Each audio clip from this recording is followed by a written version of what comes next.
SLBC tunnel ప్రమాదం జరిగి వారం రోజులు కావస్తోంది. ఇప్పటివరకు సొరంగం లోపల చిక్కుకున్న 8 మంది ఆచూకీ లభించలేదు. ఆశలు సన్నగిల్లుతున్నాయి. అసలు బ్రతికున్నారా లేదా అనే భయాలు వెంటాడుతున్నాయి. కొందరు అధికారులైతే చేతులెత్తేశారు కూడా. ఇలాంటి పరిణామాల మధ్య టన్నెల్లో రెస్క్యూ ఆపరేషన్ స్పీడప్ చేశారు. గ్యాస్ కట్టర్తో బోరింగ్ మిషన్ శిథిలాల తొలగింపు చర్యలు చేపట్టారు. బురద మట్టిని లోకో డబ్బాల్లో నింపి బయటకు పంపిస్తున్నారు. భారీ మోటార్లతో టన్నెల్ నుంచి సీవేజ్ వాటర్ పంపింగ్ చేస్తున్నారు.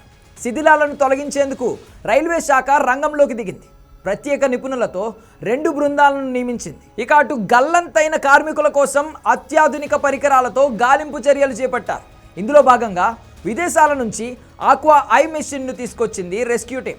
సొరంగం లోపల ఎక్కడున్నా సరే ఈ మెషిన్లు గుర్తించే అవకాశం ఉంది. దీంతో ఈజీగా జాడ తెలుస్తుందని అధికారులు అంటున్నారు. దీంతో ఏంటి ఆ మెషిన్ అనే ఆసక్తి ప్రతి ఒక్కరిలో కనిపిస్తోంది. ఆక్వా ఐ అనేది అండర్ వాటర్ స్కానర్. దీన్ని చేతిలో పట్టుకుని ఆపరేట్ చేయొచ్చు.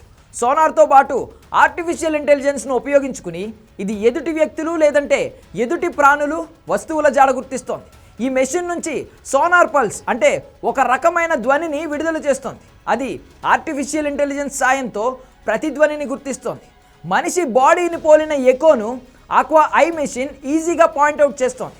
ఆ శరీరం ఎక్కడుందో లొకేషన్ తెలిసేలా చేస్తోంది. దీంతో మనిషి జాడను గుర్తించడం ఈజీ అవుతోంది. ఇప్పుడు సొరంగంలో చిక్కుకుపోయిన కార్మికులను గుర్తించేందుకు దీనిని ఉపయోగిస్తున్నారు. వాటర్లో డెడ్ బాడీలు మునిగి ఉంటే మాన్యువల్గా వాటిని గుర్తించేందుకు చాలా టైం పడుతుంది. అయితే ఇప్పుడు ఆక్వా ఐ మెషిన్తో ఈజీగా గుర్తించే అవకాశాలు ఉంటాయి. టైం కలిసి వస్తోంది. రెస్క్యూ టీం ఎక్కువసేపు ప్రమాద స్థలంలో ఉండాల్సిన అవసరాన్ని తగ్గిస్తోంది. ఇప్పుడు ఎస్ఎల్బీసీ రెస్క్యూ ఆపరేషన్లో aqua eye major role play చేసే అవకాశం ఉంది.